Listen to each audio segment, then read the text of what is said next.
दोस्तों, जय मसीह की Bible story audio Hindi channel में आप सभी का स्वागत है। आज हम पवित्र शास्त्र बाइबल के एक नए ऑडियो स्टोरी से जानेंगे।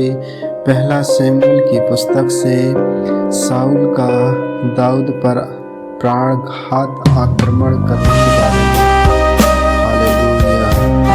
शाऊल ने अपने पुत्र योनातान और अपने सब कर्मचारियों से दाऊद को मार डालने की चर्चा की, परंतु शाऊल का पुत्र योनातान दाऊद से बहुत प्रसन्न था। योनातान ने दाऊद को बताया, मेरा पिता तुझे मरवा डालना चाहता है, इसलिए तू सवेरे सावधान रहना और किसी गुप्त स्थान में बैठा हुआ छिपा रहना, और मैं मैदान में जहाँ तू होगा वहाँ जाकर अपने पिता के पास खड़ा होकर उससे तेरी चर्चा करूँगा, और यदि मुझे कुछ मालूम हो तो मुझ तुझे बताऊँगा। योनातान ने अपने पिता शाऊल से दाऊद की प्रशंसा करके उससे कहा, हे राजा, अपने दास दाऊद का अपराधी ना हो, क्योंकि उसने तेरे विरुद्ध कोई अपराध नहीं किया, वरन उसके सब काम तेरे बहुत हित के लिए हैं।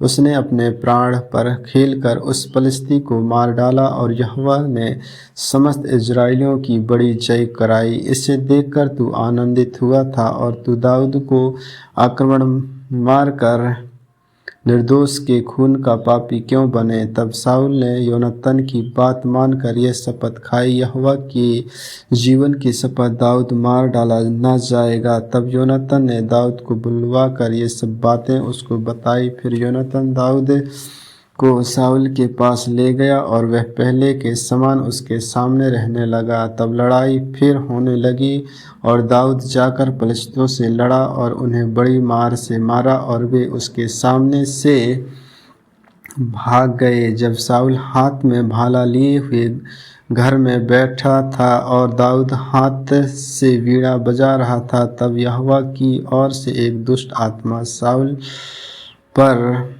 चढ़ा। शाऊल ने चाहा कि दाऊद को ऐसा मारे कि भाला उसे भेदे हुए भीत में धस जाए, परंतु दाऊद शाऊल के सामने से ऐसा हट गया कि भाला जाकर भीत ही में धस गया, और दाऊद भागा और उस रात को बच गया।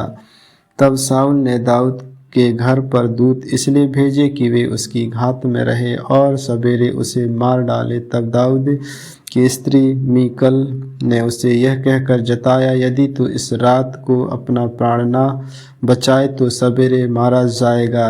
तब मीकल ने दाऊद को खिड़की से उतार दिया, और वह भागकर बच निकला। तब मीकल ने गृह देवताओं को ले चारपाई पर लिटाया, और बकरियों के रोए की तकिया उसके सिरहाने पर रखकर उनको वस्त्र ओढ़ा दिए। जब शाऊल ने दाऊद को पकड़ लाने के लिए दूत भेजे, तब वह बोली, वह तो बीमार है। तब शाऊल ने दूतों को दाऊद के देखने के लिए भेजा और कहा, उसे चारपाई समेत मेरे पास लाओ कि मैं उसे मार डालूं। जब दूत भीतर गए, तब क्या देखते हैं कि चारपाई पर गृह देवता पड़े हैं, और सिरहाने पर बकरियों के रोए की तकिया है। अतः शाऊल ने मीकल से कहा, तूने मुझे ऐसा धोखा क्यों दिया? तूने मेरे शत्रु को ऐसे क्यों जाने दिया कि वह बच निकला है? मीकल ने शाऊल से कहा,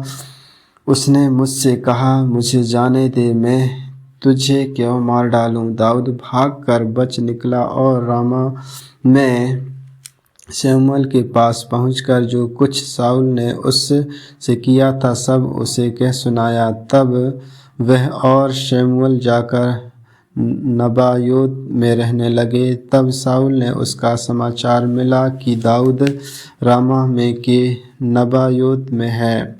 तब शाऊल ने दाऊद को पकड़ लाने के लिए दूत भेजे, और जब शाऊल ने के दूतों ने नबियों के दल को नबूवत करते हुए और शमूएल की उनकी प्रधानता करते हुए देखा, तब परमेश्वर का आत्मा उन पर चढ़ा और वे भी नबूवत करने लगे। इसका समाचार पाकर शाऊल ने और दूत भेजे, और वे भी नबूवत करने लगे।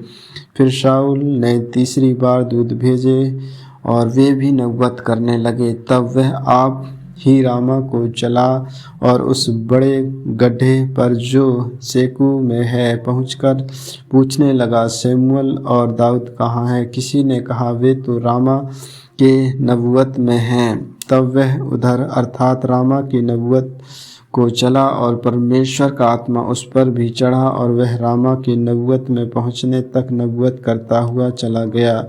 और उसने भी अपने वस्त्र उतारे और शमूएल के सामने नबूवत करने लगा और भूमि पर गिरकर दिन और रात नंगा पड़ा रहा। इस कारण से यह कहावत चली, क्या शाऊल भी नबियों के से हैं?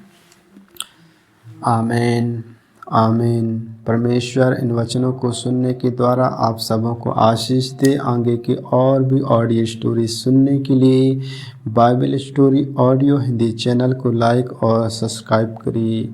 सभी प्रिय भाई बहनों को जय मसीह की।